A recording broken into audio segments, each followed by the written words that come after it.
बेलू। सोनिया हमें राजा हम रानी खानी रहिले, रोवा चाहे गावा हम सफा सफा कहिले। बोली तोहर गोली खानी लागे धाए धाए, अरे लागे धाए धाए। जब सुते नी बलम संगे खटिया लगाए, धोबा मारेला झुलू पिया, हवा साए साए रे बलम के झुलू पिया। हाय हाय हाय तोर बलम के झुलू पिया।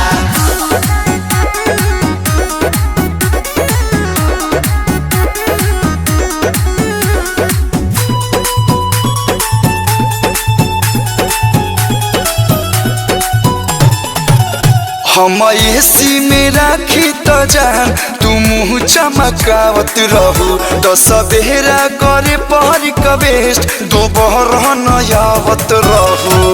रोशन विश्वास हमरा कुछ के न गोंदा,